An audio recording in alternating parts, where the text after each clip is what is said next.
Manoj home কিচেনলৈ সকলোকে স্বাগতম জনাইছোঁ। আহকচোন আজি মাটিৰ পাত্ৰত মই লোকেল চিকেন বনাওঁ।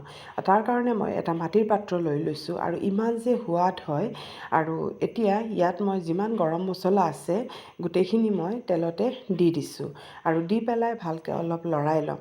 আৰু মাটিৰ পাত্ৰত আপোনালোকে লোকেল চিকেন বনাইছেনে? যদি বনোৱা নাই এবাৰ বনাই চাবচোন, ইমান টেষ্টি হয়। যিটো মাটিৰ এটা মানে ফ্লেভাৰ এটা আহে, মানে তৰকাৰী মানে মাংসটোৰ সোৱাদটো আৰু দুগুণ কৰি দিয়ে, ইমান টেষ্টি হয়।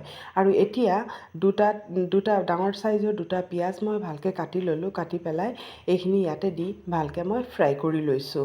আৰু এইখিনি ফ্ৰাই কৰাৰ পিছত তাৰপিছত মই ইয়াত অলপ নিমখ দি দিম, তেতিয়া পিঁয়াজখিনি অলপ সোনকালে গলি যাবগৈ। এই সময়ত নিমখটো দিলে মানে কি হয়, পিঁয়াজটো অলপ গলি যায়গৈ, মানে সোনকালে অলপ গলি যায়গৈ। সেইকাৰণে মই এই সময়তে পিঁয়াজটো আৰু এতিয়া মই চিকেনখিনি ইয়াত মই দি দিম আৰু দি পেলাই অলপ ভালকৈ অলপ দেৰি এইখিনি ভালকৈ মই লৰাই ল'ম। আৰু এইখিনি লৰোৱাৰ পিছত তাৰপিছত মই অলপ দেৰি ঢাকি থৈ দিম, তেতিয়া তাৰ পানীখিনি ওলাই যাব। এয়া চাওকচোন, তাৰ পানী এৰিছে, অলপ পানীখিনি ওলাই গৈছে। আৰু এতিয়া মই এইখিনি অলপ ভালকৈ আকৌ লৰাই দিম। তাৰপিছত মই এতিয়া ইয়াত আজি মই পেষ্ট কৰি ৰখা আদা নহৰু দিয়া নাই, মই সৰু সৰুকৈ কাটি লোৱা আদা নহৰু দিছোঁ।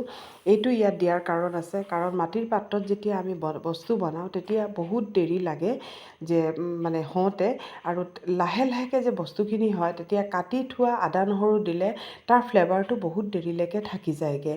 আৰু এতিয়া মই ইয়াত দিছোঁ কেঁচা জলকীয়া আৰু অলপ বিলাহী দি পেলাই এইখিনি, মই কিন্তু এতিয়ালৈকে মছলা একো দিয়া নাই, মই অলপ পিছতহে দিম। আৰু এতিয়া এইখিনি দি পেলাই মই আকৌ ঢাকি পেলাই থৈ দিম, তেতিয়া এইখিনি অলপ গলি যাবগৈ।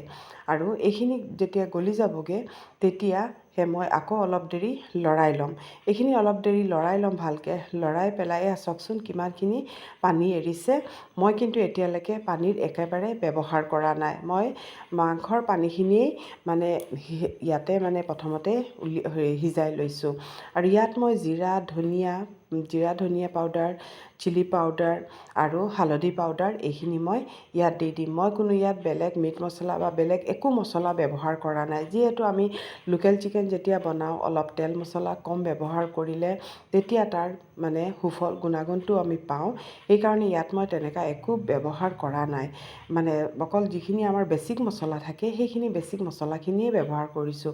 এতিয়া মই এইখিনি আকৌ ঢাকি দিছোঁ, তেতিয়া ইয়াৰ মানে চাওকচোন কিমানখিনি পানী ওলাইছে মছলা দিয়াৰ পিছতো। এইখিনি এতিয়া চাওক কিমান ধুনীয়া এটা কালাৰ আহিছে।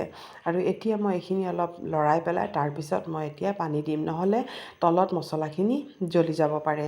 এতিয়া পানী দি পেলাই এইখিনি মই আকৌ ঢাকি পেলাই থৈ দিম আৰু ফ্লেমটো মই মিডিয়াম টু ল' কৰি থৈছোঁ। আৰু এয়া চাওক, এইখিনি মাজে মাজে খালি লৰাই দিব, নহ'লে হয়তো তলত মছলাখিনি অলপ লাগি যাবগৈ। আৰু মই কি কৰিছোঁ, বিলাহীখিনি অলপ চামুচেৰে ভাঙি ভাঙি দিছোঁ। দি পেলাই এইখিনি অলপ ভাঙি ভাঙি দিলে গ্ৰেভিটো অলপ ভাল হ'ব। আৰু এইদৰে মই ভাঙি ভাঙি বিলাহীখিনি মানে কৰি পেলাই দি দিছোঁ। এতিয়া মই অলপ বেবী পটেটো দিছোঁ। এইখিনি মই একেবাৰে সৰু আলু হয়, এইখিনি মই চিলি পেলাই, বইল কৰা নহয় দেই, কেঁচাই হয়। এইখিনি মই ইয়াত দি দিছোঁ। দি পেলাই এতিয়া মই আকৌ অলপ দেৰি ঢাকি পেলাই থৈ দিম, মানে যাতে আলুখিনি ভালকৈ সিজি যায়।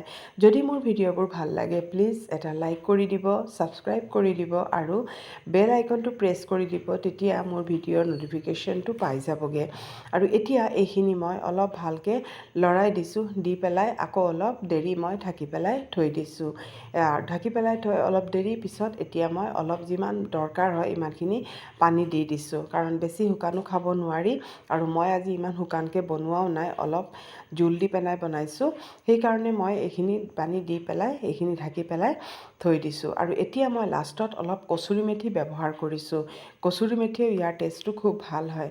আৰু এতিয়া যদি আপোনালোকে এবাৰ মাটিৰ পাত্ৰত বনোৱা নাই তেতিয়াহ'লে এবাৰ বনাই চাব। অলপ দেৰি মই ঢাকি পেলাই থৈছোঁ, কচুৰি মেথিৰ চেণ্টখিনি মানে ফ্লেভাৰখিনি যাতে মাংসখিনিত আহি যায়। আৰু এয়া চাওক, আমাৰ মাংসখিনি ৰেডি হৈ গ'ল। আৰু কেনেকুৱা পাইছে কমেণ্ট কৰি জনাব। আৰু মই এতিয়া চাওক, এতিয়া লাষ্টত নমাৰ পিছত ফাইনেল লুকছটো চাওকচোন কিমান ধুনীয়া হৈছে, আৰু ফ্লেভাৰটো যে মানে কি ক'ব আৰু।